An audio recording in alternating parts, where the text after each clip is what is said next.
So, ayan guys, ang paglagay na ako ng sunblock cream. So, I will put first the zero pores ni O2O. Ayan.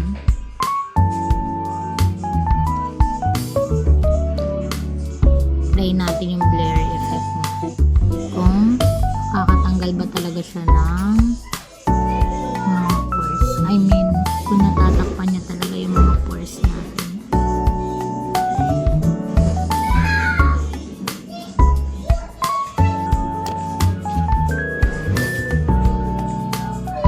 Tingnan nyo naman.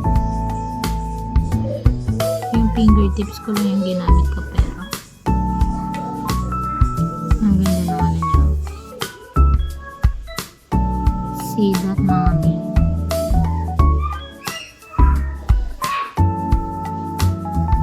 O kasi malalaki talaga yung pores ko. Lalo na dito sa spot na to. Dito.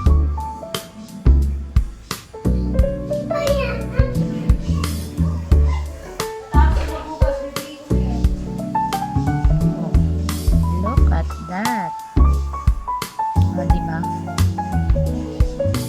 Nag-lighten pati siya.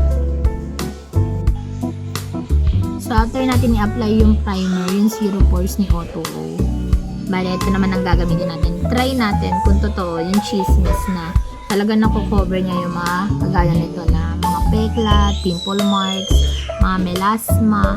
Bale, ito kasi, naging peklat siya nung nagkaroon ako ng bulutong ng pandemic.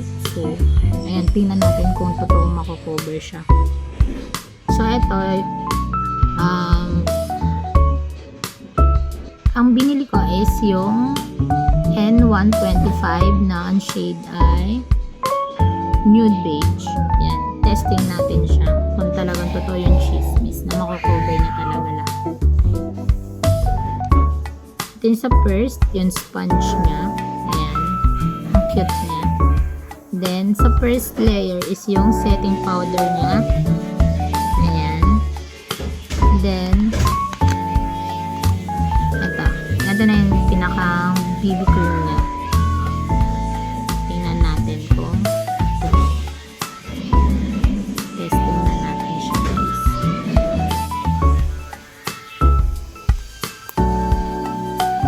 So, yan siya. Wow. Test lang natin ang konti. Ito muna natin ito.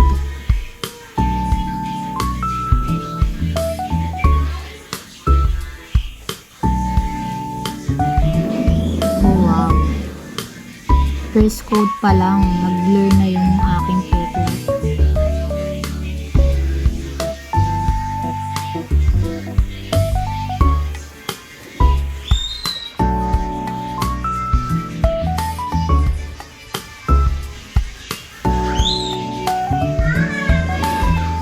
Tingnan nyo naman.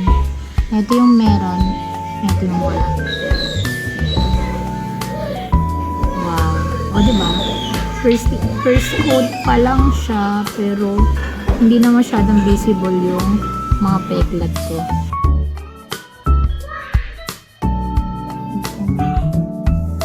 Wow. Look at that. Ito yung meron, guys. See? O, diba? Hindi nakita yung mga peklat ko kanina. Ang galing niya, guys. Ayan. Ito yung meron, ito yung wala.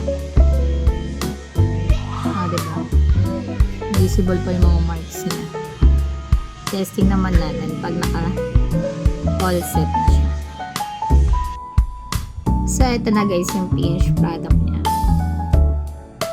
See? Ang ganda niya, diba?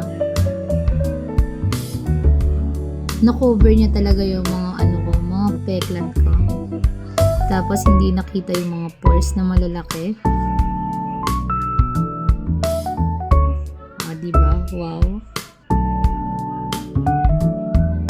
Napaka-elegant tingnan.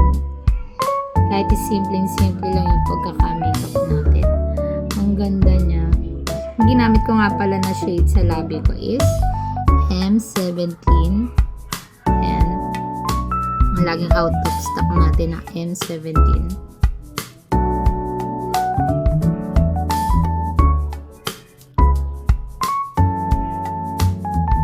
See you on my next vlog, guys. Bye!